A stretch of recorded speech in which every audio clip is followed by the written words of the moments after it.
my friends, and welcome to episode 99 of the Kiss Army Nation podcast. I'm Pasquale Vari, one of your hosts. And I'm Claudio Spera. Welcome to the show, everyone. Okay, guys, so I know what you're thinking. From the title of this episode, Payment Due, you're thinking we're going to talk about Dubai. No. Although, yes, we are due either a refund or a credit on Kiss Online, we won't be talking about Dubai, but Dubai was the inspiration for this discussion. So the question is simple. Do you believe Kiss fans are entitled or not? So being loyal fans, we have devoted our hearts and souls to this band. As a result, does the band owe us anything? So simple question, but I have a feeling it's going to be a complicated answer. And it's going to be a long night. We are joined by Patrick de Montigny and Craig Patton. Guys, welcome back to the show. Thanks for having us. Always Yay, you're back. Thanks. Man, it's been a while since we did a discussion panel. Oh my Yeah, goodness. true. Very true. So looking forward to this. Yeah. So, guys, I think we will definitely need to warm up before getting into the topic. So for this episode, we're not going to do an off-the-topic question as we normally do. Instead, we're going to ask a general question that is related to our current topic. So the question is, what do you believe is the band's current attitude towards Kiss fans? Patrick, I'm going to start with you. I think they're still fan friendly in a sense that I think if anything they're listening more because they've started to release all these they have done two great box sets. I remember going to the record stores and seeing Dark Side of the Moon or whatever from other bands, like Pink Floyd and whatever, they would release these deluxe. I was like, how come Kiss doesn't do that? And now you can say they jumped on the bandwagon, but you know what? I think they did the right thing. So no, I think they're finally listening, and with all the off the soundboard, I thought was amazing. Not my favorite period, but next one coming out, I thought they chose something odd. So no, I think they're treating their fans nice now because they're listening. Okay. Craig, what's your take? Yeah, I agree with Pat. I do believe that they are listening to the point where they're giving the fans what they want on a lot of things. Are they doing everything? I don't think they're doing everything. I think they're going to put a lot of stuff out after the 50th anniversary. I think for sure that's going to happen. But I do think that they are listening with such as, sometimes they're putting in some different tracks in there on the cruises, which they always done, but they're going really off of the regular stuff, Mm-hmm. The only thing I don't think that they're not doing is like on the cruises, we'll go into it later on, but more like the meet and greets and stuff like that, which it's COVID too, so you gotta give and take, I guess. Okay. Ask. Wow. It's first question, it's a tough one. When you walk into a store and the person there says, hi, welcome to the store. How can we help you? They're nice, they're generous, they're giving, they're there for you, But are they your friends? No, they're there to sell a product. And I think, Kiss's attitude towards their fan, we are a means to an end, right? We are consumers of their product, and they are trying to give their consumers as much product as they can in order to make as much money as they can. But I don't think it's like, oh, let us think about the fans. They've been with us for so many years and they deserve this. No, I think it's what can we do to maximize our profits? I don't want to sound negative, but I look at it from that perspective. I don't want to make any illusions that, oh, we're best of friends with the band. We're consumers, and it's a business, in my opinion.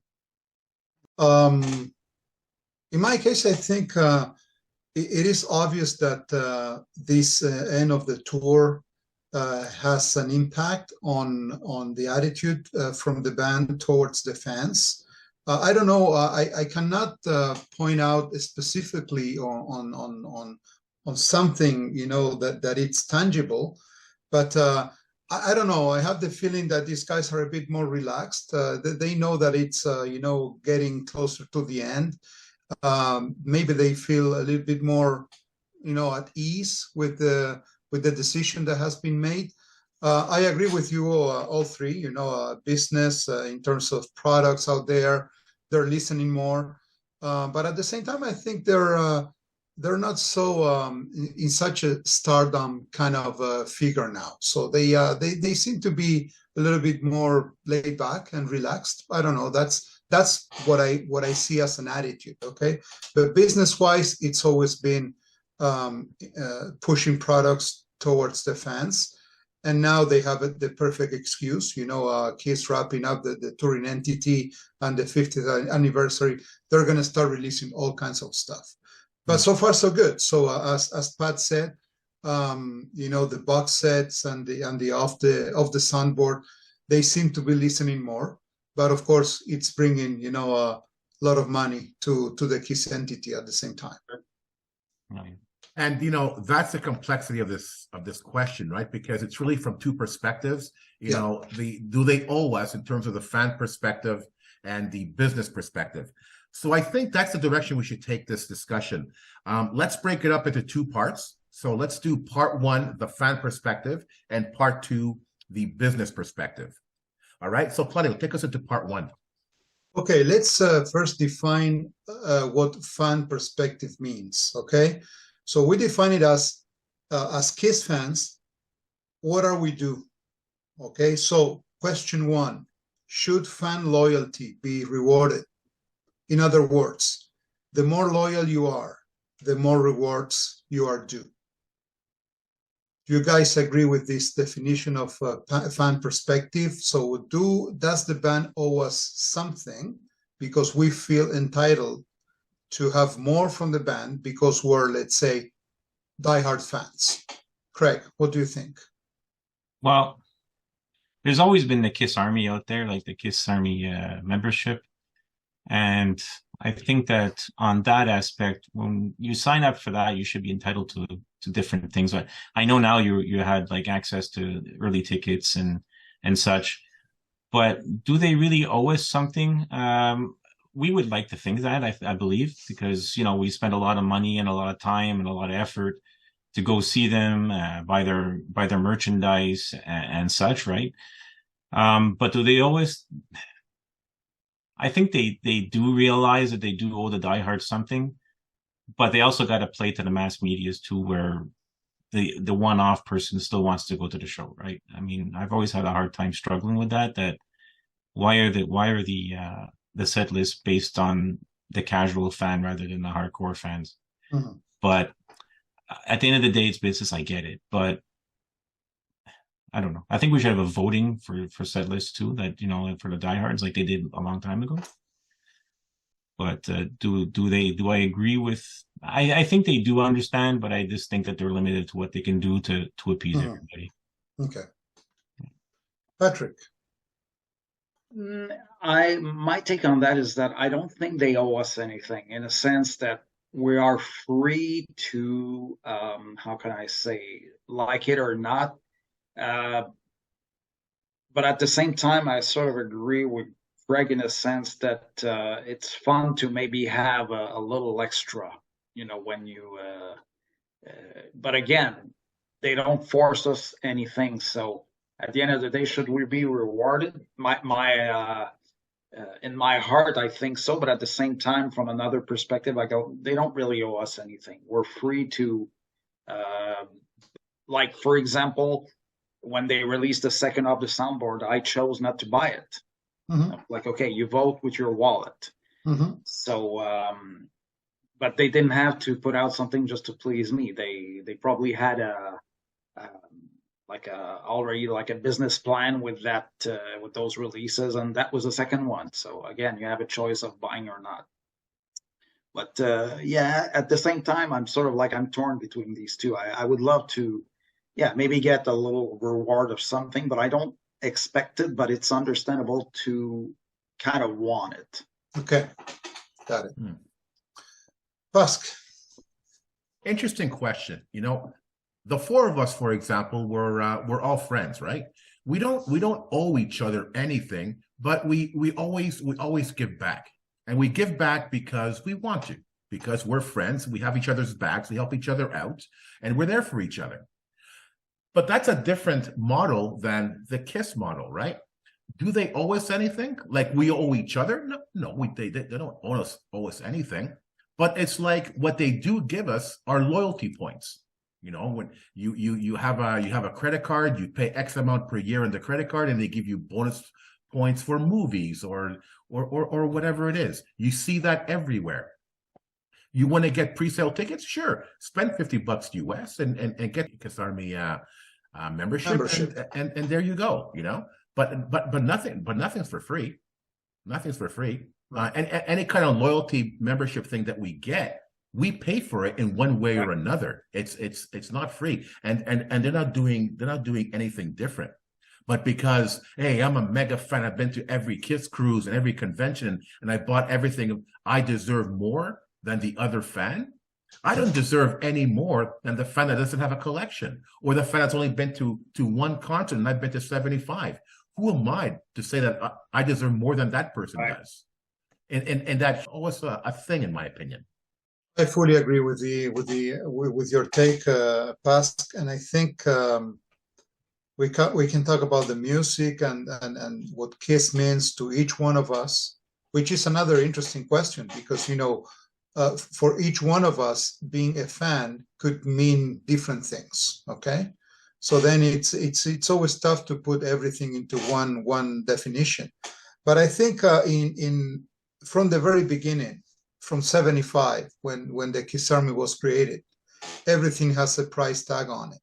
So then, of course, you're going to get your loyalty. You're going to be rewarded if you pay for it. So, for instance, it comes to my mind what happens with the KISS cruise. Okay, so the more KISS cruises you go, so the better dates you have to book your next adventure. Okay, if you don't go, you're not rewarded for that. So everything has a price, but from the human standpoint, as you said, Pask, there's no difference to me. It doesn't matter. If you started listening to KISS yesterday and you want to go and see a show and buy a ticket, who am I to get access to the ticket before you? But again, anything, not only KISS, but anything related to having access to stuff has a price tag on it. So I think, and KISS being such a commercial entity, of course, they're not gonna leave this behind. That's for sure. Mm-hmm, mm-hmm. Okay, so here's another interesting question. We talked about, does KISS owe us anything? Okay, but does KISS owe us their time, right? So we pay big bucks to be at KISS cruises, concerts, any kind of KISS-related events. Do they owe us for an autograph or some time with the band? Do they owe us that? Do they owe us their time? Pat, what do you think? I don't think so. To be honest with you, I don't think so, because yes, we could say, yeah, but I bought so much stuff off you guys and I've been listening to you guys forever. They could say, yeah, we appreciate that, but we didn't force you. So therefore, don't make me feel like we owe you the time, which they don't.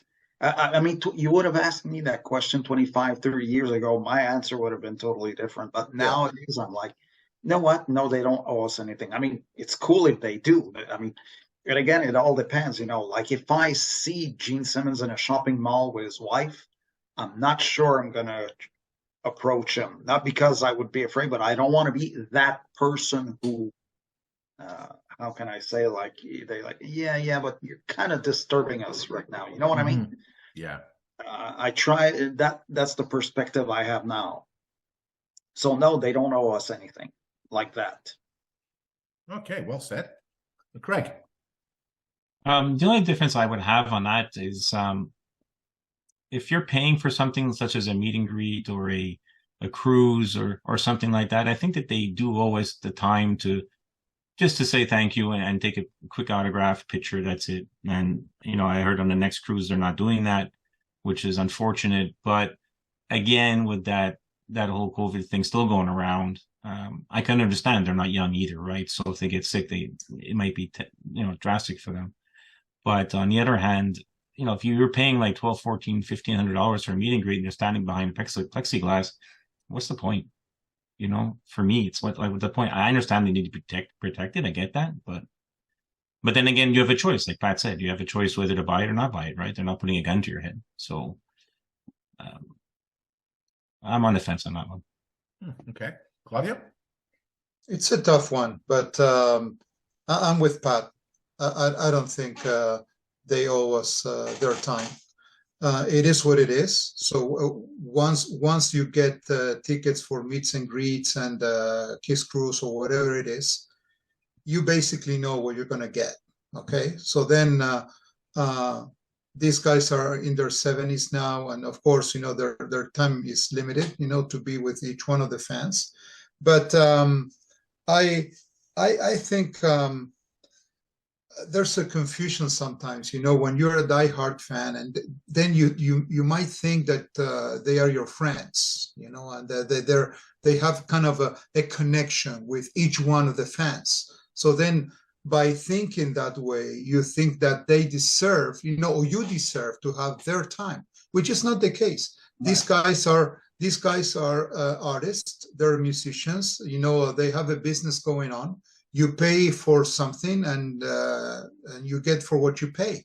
But I liked what Pat said. So at this point in time in our lives, we don't want to kind of disturb these guys if you see them on the street, on Starbucks, on a shopping mall. I think we should celebrate what they gave us, and and that's it. So they're not your family. They're not your friends. If I see you pass, or Craig or Pat, crossing the street, of course, if you don't say hi, if you don't give me 2 minutes of your time, maybe I'm going to be offended.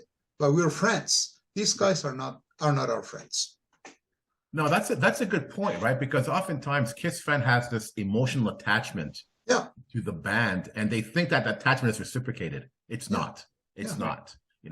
And Craig brought up a good point as well. No, I don't think they owe us their time. But if we're gonna pay for a meet and greet, don't rush us through. Give us the time that we paid for. Because it is a product, and we should get the most out of that product for what we paid for it.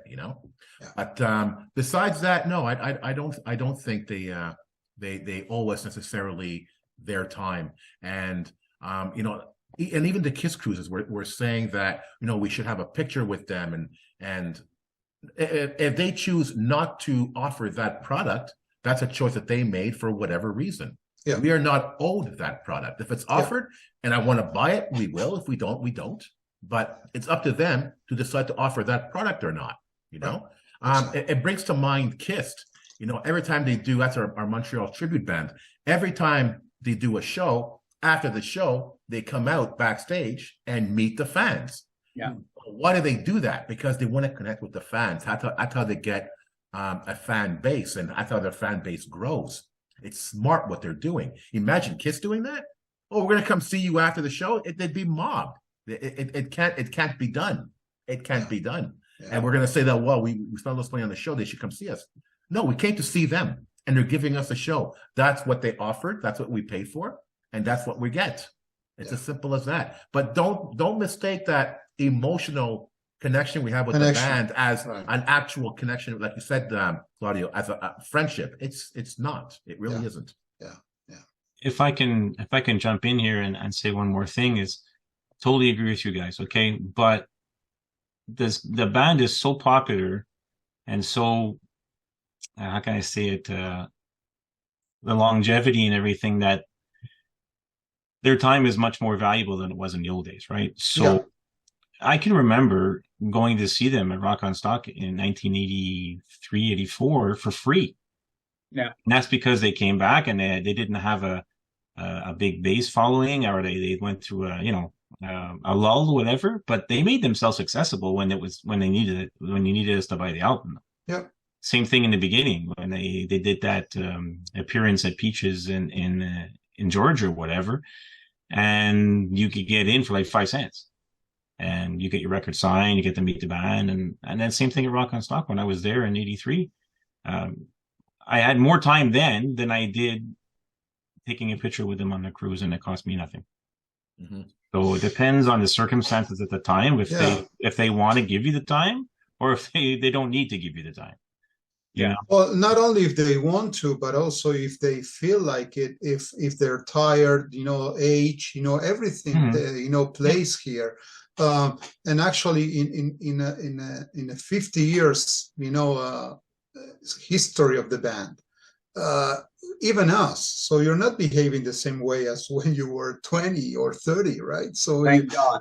yeah, that's right. So there's patience, there's tiredness and stuff. Yeah. So Yeah. I remember just quickly when I had the chance to meet them in Buenos Aires in '94, which '94, they were not, let's say, so popular. They were not in their hype there. Mm. They spend so much more time with the fans, talking, taking pictures, everything. Then they came back during the reunion tour, and they were again rock stars. So you couldn't access those guys at all. Exactly, So, my point. and it was like 3 years difference, right? Same guys. So, anyways. But it's also not a matter of if they want to or not. I don't want to go to work, but I have to because it's my job. Yeah. It's the same thing with the band. They have to do what they have to do to make money and remain relevant. Yeah. It's not a matter of, okay, I want to meet the fans today. Oh, I'm not in the mood to meet the fans. You have to make your money and build your fan base, especially when Kiss is, during their lean years, they had no choice but to do that. Exactly. But Claudio, like you said, when they're rock stars again, hey, man, they have all the power in the world. Forget it. That's right. Yeah. So there is the next one. It's interesting. So there is no question that most Kiss fans are collectors in one form or the other, and it kills us when we can't have something. Okay, so not because we can't find it or it's a limited edition, but because we can't afford it. So should all fans be given the opportunity to get the special piece of Kiss memorabilia? Ask. Oh boy, you're talking to a collector here. That's for you. You're talking to a collector here. Again, another interesting question, because I've often seen it online where Kiss released something and fans going, "Well, it's not fair. It's unaffordable to me, and I want this as much as the next fan does, but this fan could afford it not because he or she is a big fan, but because he or she has money. Yeah. And I'm a bigger fan than this person. I don't have the money, and I can't have that." Yep, that's exactly right. That's absolutely right. Again, the band is offering you a product, and like Pat said, you choose to buy it or not, or you choose not to buy it because you don't want it or because you just can't afford it. Right. And listen, we've all made sacrifices for the band. We've all spent money that we can't afford. I don't know about you guys, but I put myself in heavy debt for this band and continue to do so, and it will continue to do so gladly. But that's a sacrifice that I chose and most of us have chosen to make. But not everybody can make that decision. Not everybody can afford to do that. Yeah. And the band doesn't owe us that in terms of changing the price or fixing variable rates depending on the fan. How would that even work? No, absolutely not. Absolutely not. Craig, what do you think? Yeah, I think Pasca's nailed it on the head there. It's a shame though, because some people that have $10,000 to waste on a meet and greet VIP go on stage, meet the guys, put the boots on, la la la, TTT, and some guys just get the $1,000 great seat and a quick autograph and see you later. They try and get as much as they can out of whoever can pay. It's as simple as that. It's supply and demand. Well, we have to acknowledge that there's these guys, when they set up prices, they're not flip the coin, right? So they know the demographics.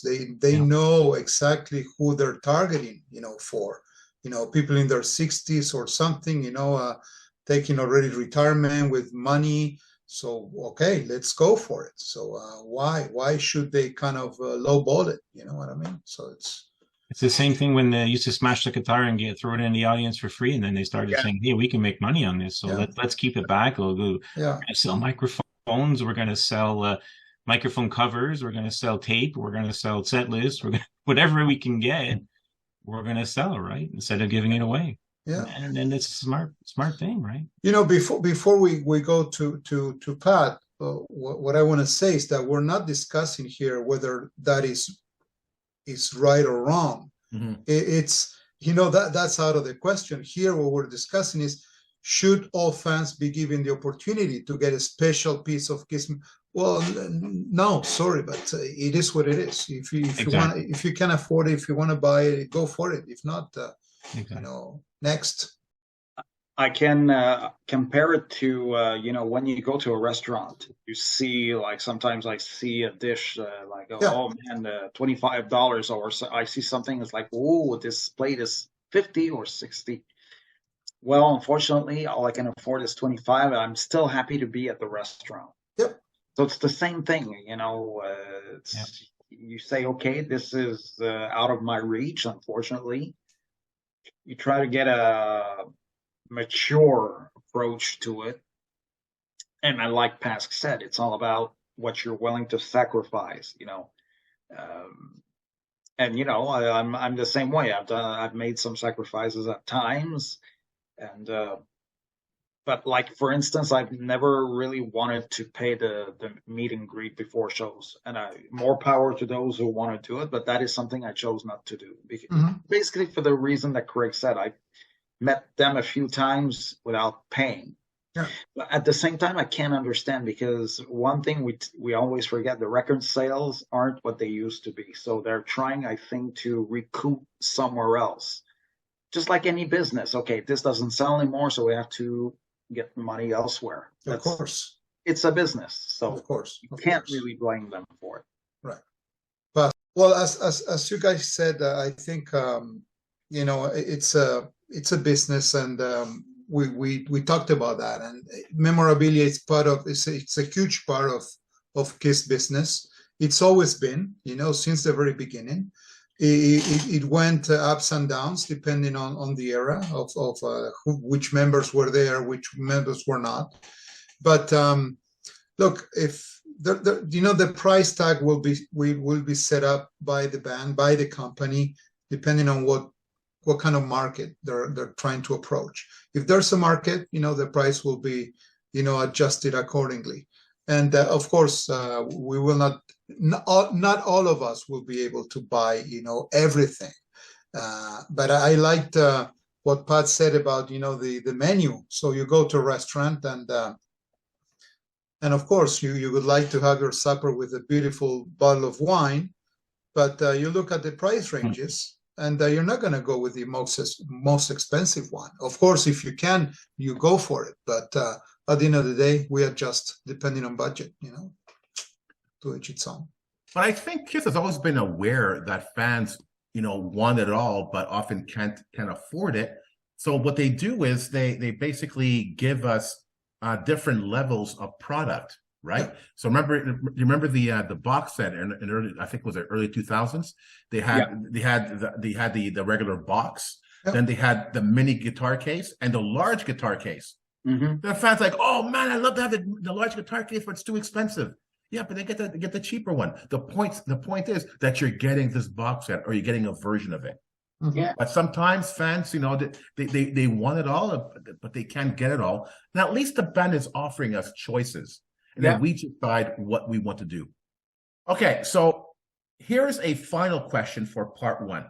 So a lot of us have been fans for 30, 40 years. Some of us have been there from the very beginning.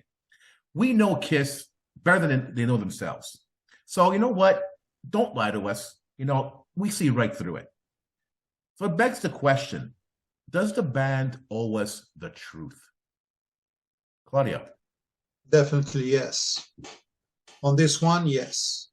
So we can talk about, does the band owe us this and that? But the truth, I think the truth, it's extremely linked to respect, okay? And if I want to kind of make an analogy with sports, okay? If you go and see your favorite team and you see one of the players cheating or not giving everything that they can, or doesn't give in. He's not giving a shit of what's happening with the game. I think that's a lack of respect, and for that I would be pissed. And to me, does Kiss owe us the truth? Yes, definitely yes. So why lie to us? So tell me what it is, and then if I don't like it, okay, that's my problem. But at least you're not hiding stuff from the fans, from the people that made you rich, from the people that made you famous and having a beautiful life. So why lying to those people? You know, if it's not cool what you're gonna say, well, maybe don't say it, but don't lie. Okay, Pat. Yeah, they probably owe us the truth, but at the same time, they have hidden things in the past, such as Peter not playing on Dynasty and Unmasked, or Ace not being there, or other things. So yeah, they do owe us the truth. Do they always give it? Not all the time. No, not all the time. But yeah, they should give us the truth. But at the same time, would you imagine if they had told us that back in the day, what would have been the reaction? You know, I think they said it. They hid the truth to protect the Kiss image and the Kiss. Like, oh no, everything's fine in Kiss land, you know. So, but yeah, I agree that they owe us the truth.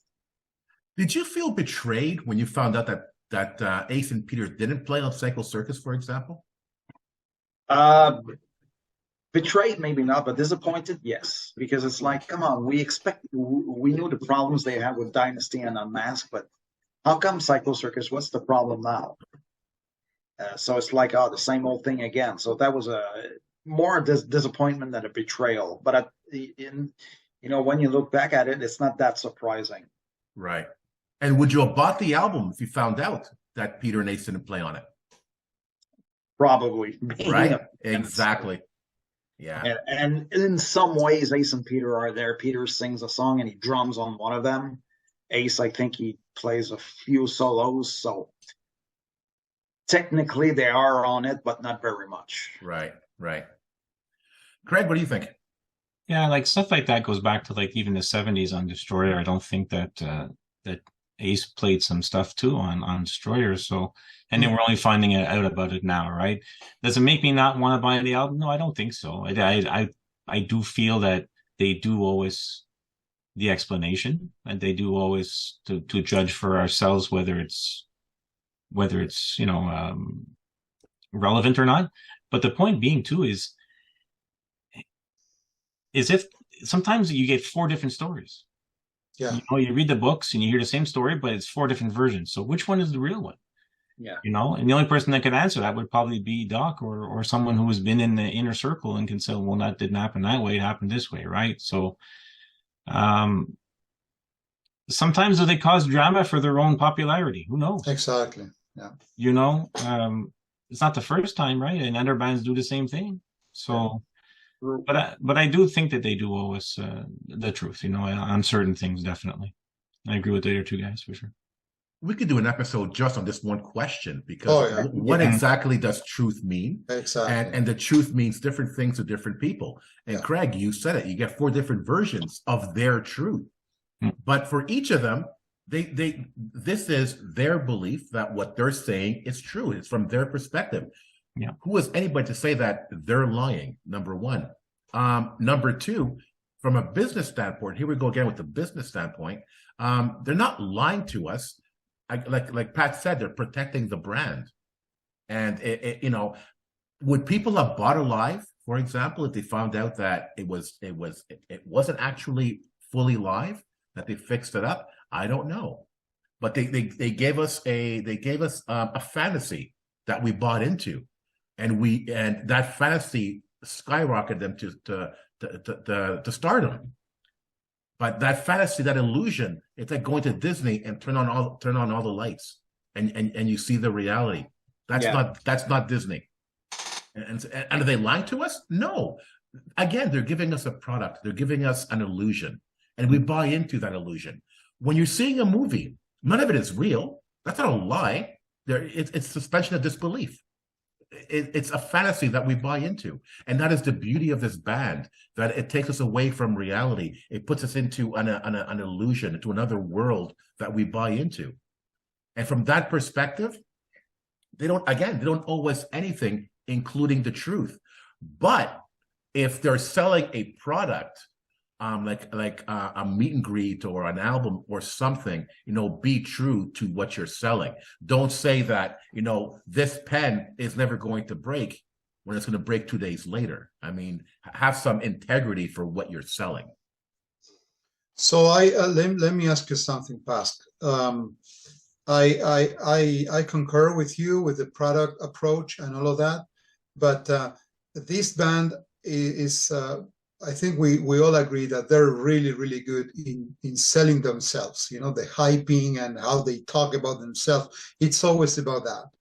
So let's pretend, I know it's not going to happen. Let's pretend that tomorrow they announce a December 3rd show in Madison Square Garden.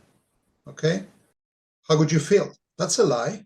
Let's say that I'm sure that if they had room at Madison Square Garden, they would put another show. For one reason or the other, that's not going to happen up until now. But how would you feel? Oh my God! Oh boy! No, it's not a lie. When Kiss called the farewell tour in 2000, was that a lie? Were they saying, let's lie to the fans and tell them that we're going to end it, but that we're not? No, I strongly believe it was because the era with Ace and Peter was ending. They didn't see where else to go from there. Okay. And then more and more opportunities came for them. And it's like, why should we quit? Okay. And besides, they weren't even finished the tour, if I remember, when Ace or Peter or both left, and they needed Tommy back just to finish the tour. And that's when they realized, hey, wait a minute, it's fun now. We deserve to go on. That's not a lie. That's just evolution. They've evolved, A change of heart. Yeah, exactly. They're okay. They have a right to do that. I could choose to go or not go. Claudio, they said for Kiss Cruise 11, it is the last time they're playing on the high seas. What do we get? They're playing in 2024. Not with makeup, but they're playing as Kiss. They're still playing as Kiss on the Kiss Cruise. Now, by the way, I'm hearing that maybe the Kiss Cruise might not even happen, by the way. They might not even play as Kiss, but that's another story. But did I feel betrayed by that? I felt disappointed. I didn't feel I was lied to. I get it. I totally get it. If I'm going to spend all the money that I spent for the final show at Madison Square Garden on December 2nd, and they play a December 3rd show, well, I'm the idiot that paid that money. But I chose to be an idiot and to be at that final show. And you know what? At least I'm there, and I'm going to rename it the final shows. Yeah. No. Final show. I'll justify it to myself one way or another. But I understand that they're a business, and if they have an opportunity to sell 20,000 more seats at $10,000 a piece, why wouldn't they do it? I totally get it. Yeah. But I don't believe it would ruin my experience of those final. No, that's not the point. No, I know. But even if it's business, there's ethics in business. Okay, but that's a complete different. We can talk about that in a complete different, for sure. And who are they? Big episode, And who are they hurting by adding a third show? No one. Yeah.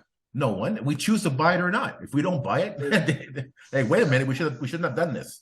It hurts the guy who's first row for $10,000 though. Oof. I know.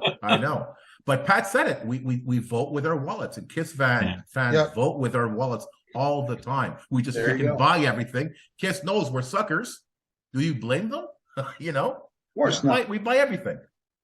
All right. So let's dive into part 2, which is the business perspective. So how do we define business perspective? It's a simple business model that dictates, give customers what they want. In other words, can we dictate to the band what we want? So here's an obvious question. We want new music, new Kiss music. Does Kiss owe us that? Correct. In my opinion, I would like new music, yeah. But do I want a greatest hits compilation with 1 or 2 songs? I don't think so. Okay. Do I want another live album? I don't think so. Mhm. Um, yeah, I think I think that there. Oh man, it's hard to say because I do want to be greedy on that and say yeah, I do want new music because I always want more. That is what you want. It doesn't mean that they owe us. Yeah. Do they always? No, I don't think they always. Okay. But we'd like, yes. We'd always want new stuff. We always want new packaging, new this, new that. Yeah. But repackaging old stuff with nothing new, I don't think I want that. But will they buy it? Probably. It's a collector's thing, right? So, yeah. Patrick?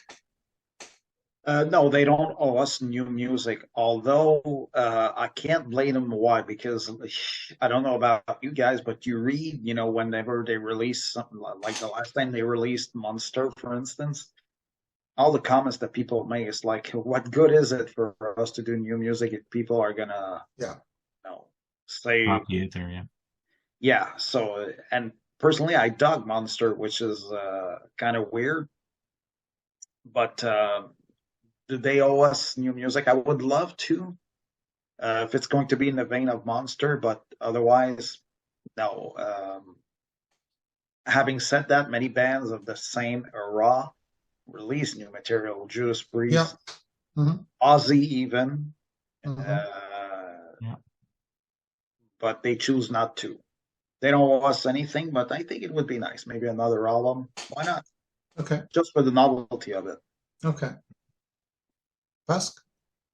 Another interesting question, because now we're starting to blur, between, the business aspect and the creative aspect of it, right? Mm-hmm. From a business model, yeah, they do owe us new music. It'd be smart to give us new music because this is what fans want. You give fans what they want. Fans are going to pay for it. You're going to make money, right? But in the case here, now, do they feel this creatively? And I think KISS merged creativity with money. I'm going to be creative as long as I can make money. If I can't make money, I won't be creative. So in their minds, why should I make new music when I'm not going to make money from it? And Pat, you mentioned, Judas Priest, Ozzy, Cheap Trick, coming up with new music. Is it really selling that well? They do it Probably simply not. for exactly, right? They do it simply for the love of making music, of writing music, playing music. And you know what? Paul still does that. It's just not called KISS. It's called Soul Station. Mm-hmm. He's getting his creative outlet in a different way musically. Mm-hmm. Also his paintings, and Gene going out on a solo tours, for example. Musically, he's still being creative. Do they have to do an album? No, because for them it's not profitable, and fans always complain. It's like, this is not good. It's not KISS. Well, no, it's different KISS. Does the band want to hear that? Just enjoy it for what it is, And I don't blame the band for not wanting to make new music, and I just don't blame them. Well, in my case, I would love to, but I don't think they owe us.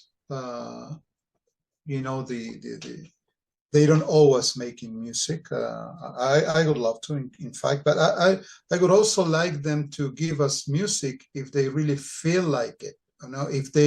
If their kind of spirit is there, if the creativity is there, but not just for the sake of making an album and just trying to sell it. And I think from what we've seen lately, these guys, their minds are not there anymore in writing songs, or it's more about thinking of what's gonna come next after KISS. So I think Monster was good. I liked it, but it was clear to see that it was the end for the music creation for KISS at that time.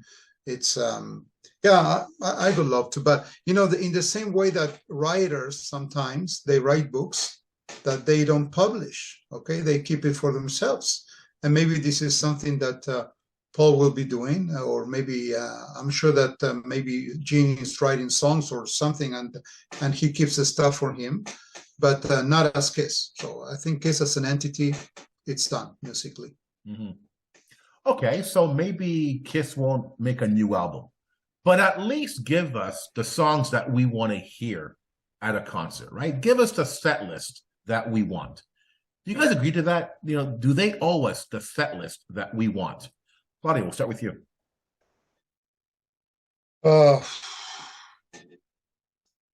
That's I don't know, but it's a tough one because each one of us will have a different set list. You know, how are you going to do it? As a band, you know, they're going through the hits because they're targeting not only the diehards, because the diehards will go anyway. You know, they're going to buy the tickets anyway, but they're trying to get more people in and their kids and everything. I would really love to get a different set list, but I don't think they owe us to them. They don't owe us that. Okay, Pat. I think they could.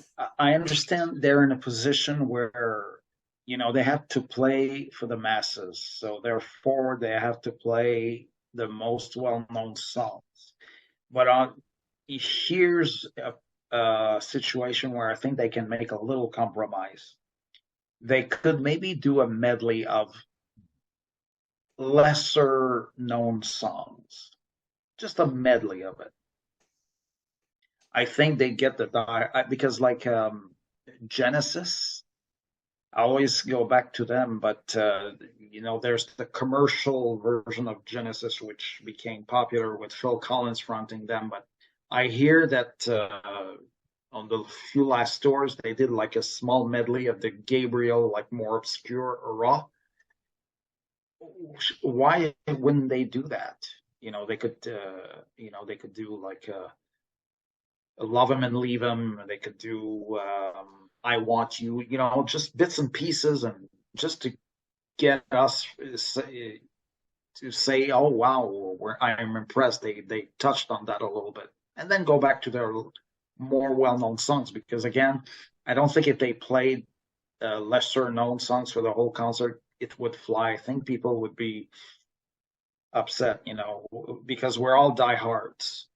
For diehards, for us, it gets redundant, but for the public out there, it's a different thing. And we have to admit that the majority is more like casual fans. Mm-hmm. If I may, I would like to say something, which in this case, I think it applies because, you know, going to a Kiss show, it's another big product, okay? That's a Kiss show. It's not like going to see a band playing music. It's a show. And for each one of the songs, these guys, they have designed the show to have the gimmicks, you know, to have the special effects and everything. If they were to play a medley or if they were to play obscure songs, it's not going to fit with the show. So it's not to defend what the band is doing today, because I just said that I would love to listen to other songs. But as a tour entity, as it is today, what a Kiss show is, it's Vegas, okay? It's a canned product that you know exactly what's going to happen in each one of the songs, with the lights, with the fireworks, with everything. It's designed for that. You know, if they were to play, I don't know, you know, Love 'Em and Leave 'Em, as you said, well, they leave that for the cruise, or they leave that to, you know, you want to hear obscure songs, get to Bruce Kulick's band. You know, well, we know what I mean. Mm-hmm. These guys, they have already their product, and I don't know if it's sad to say, but it goes through the motions now. So these guys, they play, you know, as the butcher, you know, cuts meat every day. You know, that's what they do. Okay, Greg, what do you think? This is my favorite subject, guys. You know. Oh yeah. After contemplating, listen to what you guys said. They're both valid points. I love the idea that Pat came up with the medley. What does the Ace Frehley band want to play now? You remember those days? Yeah. Where they play a little bit of Watching You, then She, then this, and I loved it. Maybe they should take on a little bit of the creativeness of Metallica, where they have one show of one set list and another show of another set list. That way, if you go to multiple shows, you may hear two different set lists. I know they play to the masses, and I know that most of the people in that arena of 18,000 people are wanted to see the last time, bring the kids because these are living legends. I get all that. But I do think that they owe it to us to put one or two songs in there that's for the diehards. That's my point. I like Claudio's point. Is that he's right. I mean, the show is choreographed from beginning to end. The band Yeah, but doesn't come on. during that medley, though, you could just put the guy in charge of lights and it doesn't have to have a stage where, okay, this is the part where Gene sits blood, this is the part where Gene flies, this is the part where Paul flies. Yeah. It could just be like a 3-minute thing instead of playing some song like Say Yeah for the 100th time or the 1,000,000th time. Yeah. Play 3 minutes of 30 seconds of each song and just put the lights. Right. Do you know what's fun about That's my point. Right. But do you know what's fun about seeing a new band on stage? They make things up as they go along. They go up there and let's see what happens by the end of the show. That's so much fun because you don't know what to expect. It's so unpredictable. Like Claudio said, a Kiss show is predictable from beginning to end. Now, would you want a show where it basically stops all of a sudden and it just go into something completely random? It sort of breaks the momentum of the show. My first point. And my second, I understand the idea of the casual fan. I've seen a lot of concerts outside of Kiss, and I do want to hear the hits. I don't want to hear the obscure stuff. I want to be able to, awesome, and I'm sure most fans that's what they want to hear. And for the diehards, okay, we don't get the obscure stuff, but we get one hell of a show. So we're okay with that, and come on, we nitpick at everything, every little mistake that they make, every little detail, missed notes, misstep, miscue. Come on, it's funny because we want that new band on stage, that the unpredictability of it, yet we want that perfect show. Well, we can't have it all. And with Kiss, like Claudio said, everything is so choreographed. You can't change things from day to day, from night to night. And even a melody, it's like, I'd love to see that too, for sure. That'd be more, again, something you see on a Kiss cruise, or even on an expo if they were to play at an expo or something, But at a full-fledged concert where people are paying hundreds of dollars, they want to see the perfect Kiss show. I think. So another contentious issue are photos on Kiss cruise. Here we go. Okay. So we pay big bucks for those cruises, and we should at least get a picture with the band. And while we're at it, bring the autographs back. So that's Kiss owe us that. Ask, what do you think? Well, yeah, obviously I'd want the autographs back. I'd want the pictures back. But do they owe us that? Again, no. It's a product that they chose to offer us. And if part of that product does not include pictures and autographs, then we choose to buy it or not. But what do Kiss fans do? We buy it anyway. Yep. So why would Kiss go through the trouble of signing autographs, of taking pictures, when they can use that time to sell their guitars at $13,000 a piece and whatever? It makes sense for them to do that rather than stand for 4 hours and with those boots and take pictures with us. So I totally get it.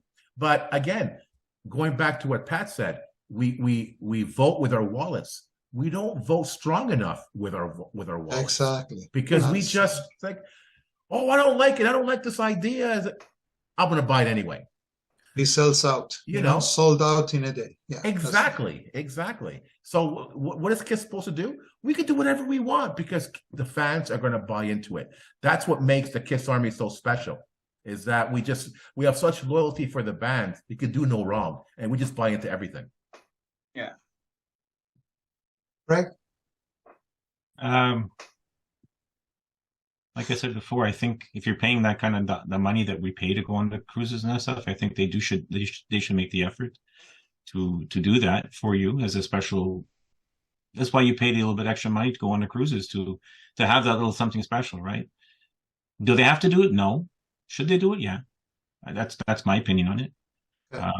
To stand there 4 hours in boots, whatever. Well, that's the life they chose, right?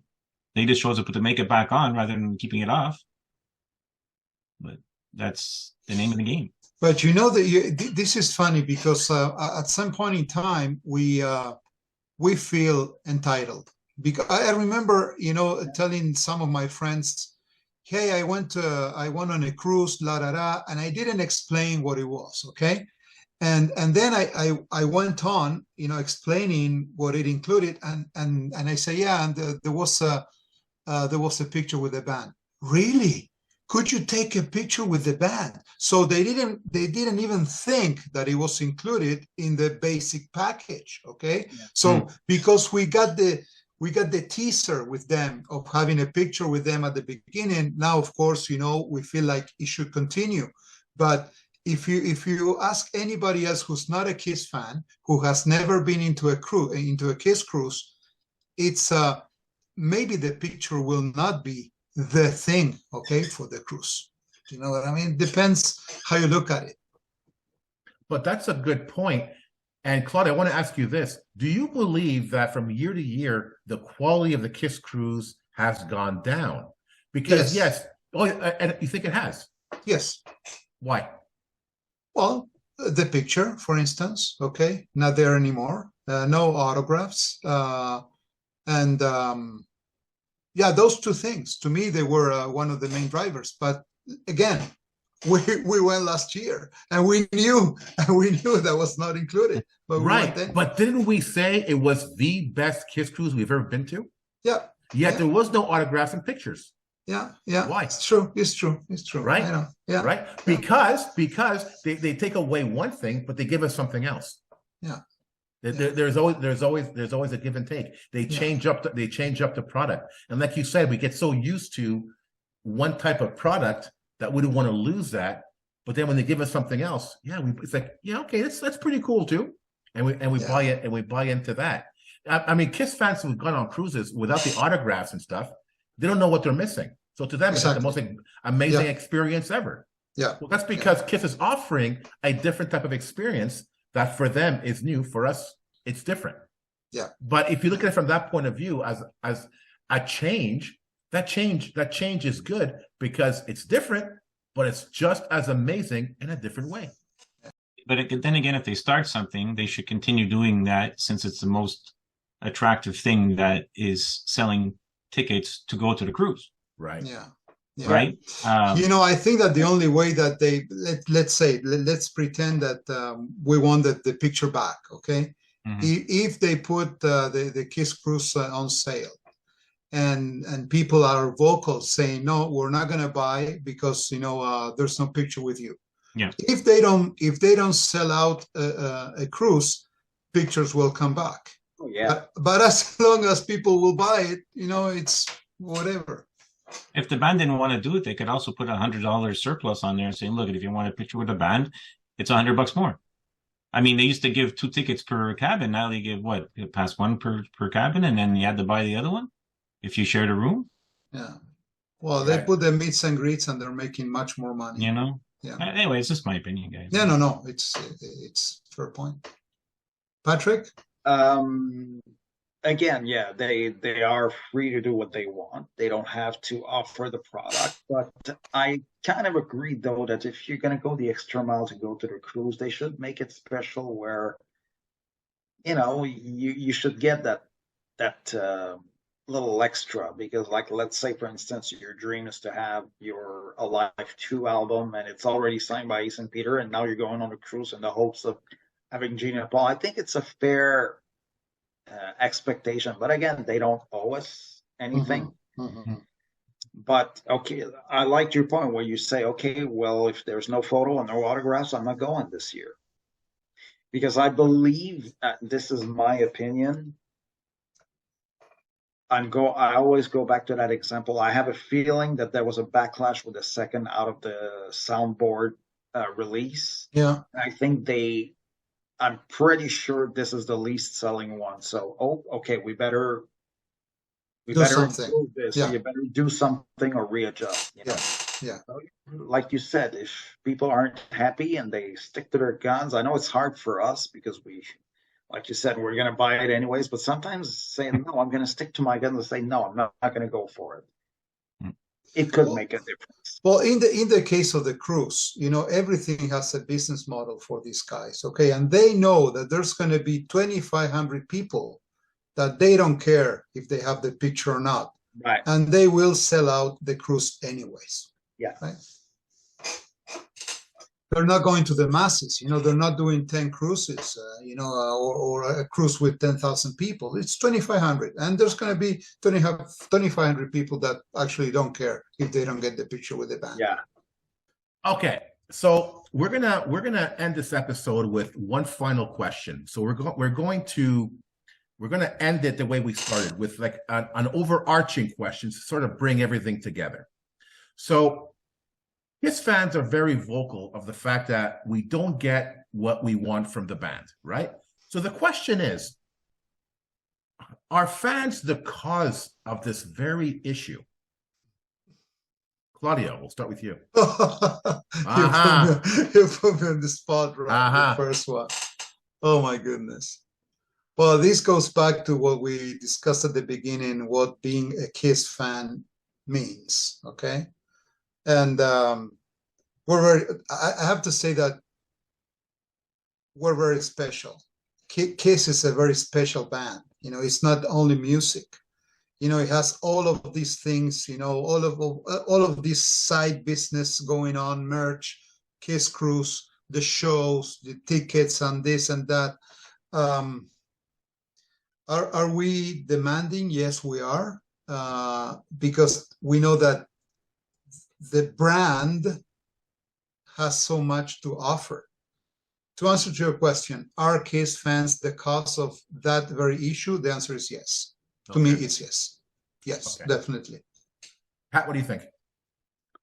Yeah, I think we are the cause, because that's also, but maybe it's maybe it's their fault because they got us used to that kind of thing. They would think about the first era when they released every piece of merchandise they could. We bought it and we expected more all the time. So expectation becomes part of the whole experience.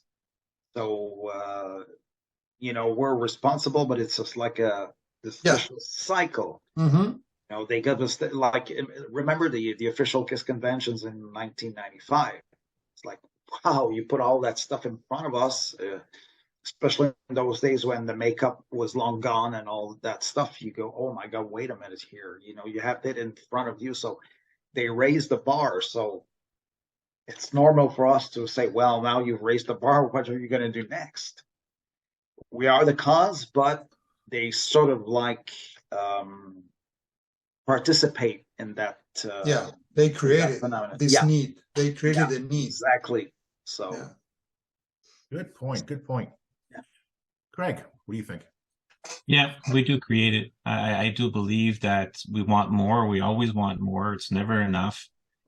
We look back to the glory days and we say, oh, pencils, pens, cups, color form sets, whatever the case was. In those days, it was on everything. It was Kissified, everything, right? And now we still want that. We still want something new. You know, one of the reasons why I don't buy the Off the Soundboard, it's just a brown paper thing, and there's a record inside. It's not Kissified. It's not the pictures, not the tattoos inside, or the photo album inside. You know, to me, it's not Kissified. You know, so yeah, we do. We're our own worst enemies.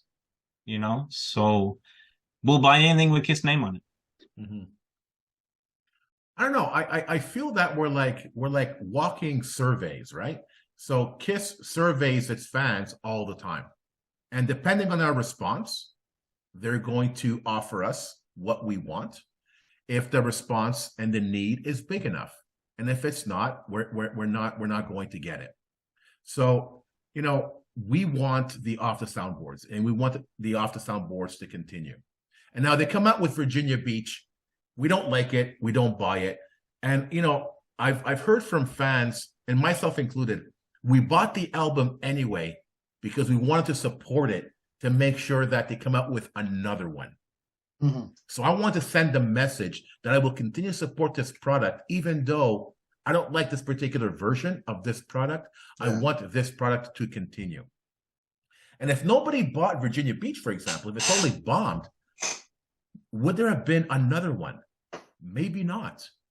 Maybe not, right? So again, we are walking surveys to the band, you know, and you know, even like the meet and greets and stuff, the interaction with the band, the Kiss Cruise is a good example of that. If we left the band alone on the ship, like Patrick, you wouldn't go up to a band member if you saw them at a grocery store, for example. If we left the band alone on the ship, we would see more of the band. But because they get mobbed all the time, what message are we sending them?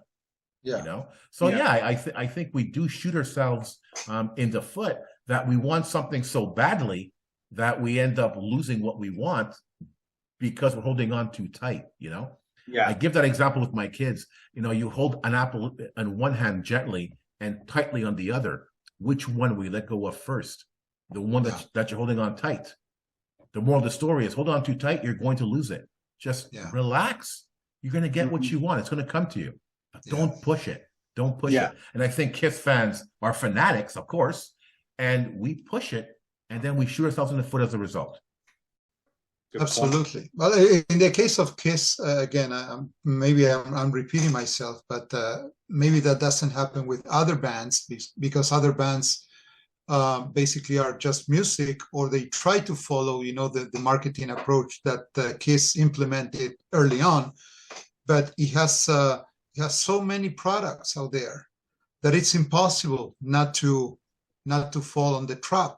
And you know, if you think about it, of the soundboard and the box sets, everything is a series. Okay, so there's no one-off. It's not a one-off product. Everything is a series. So then you have to continue buying so that the series continues. Right. Even if you don't like it, you end up buying it. This is it's an interesting episode because it covers so much, and it's really just the four of us talking about this. We could have had 10, 15, 20 people on the show, and we would have had 10, 20 different points of view here. So for our listeners, I hope that you add some comments about the show. What do you think? Does Kiss owe us? Are we entitled? Do we shoot ourselves in the foot? What do you think? So before we call it a night, Patrick, any final comments? Always a great episode, and it was a refreshing topic. I really enjoyed talking about that because, you know, I'm not sure anybody has touched this, and so I always like to hear different perspectives, like for the three of you guys. Even if I see it in a different light, I always like to hear other takes. So it's a very refreshing. Love it as the same. Just the same. Craig? Yeah, it's just it's been too long since our last one's there, so I'm glad to get back into the swing of things. It's good to have the banter between the three or four of us, and love to respect each other's point of views. Claudio? As usual. No, it was great. You know, it's a big topic actually. We could have continued, you know, for hours on this one, and it brings a little bit of a controversy. And again, these are just our opinions. Okay, we're not trying to convince anybody that this is the truth or the right or wrong. These are just our opinions, and it's always fun, you know, to exchange our takes with respect, and that's what we need. So fantastic. It's interesting because I wonder what would happen if we filmed this exact same episode a week from now.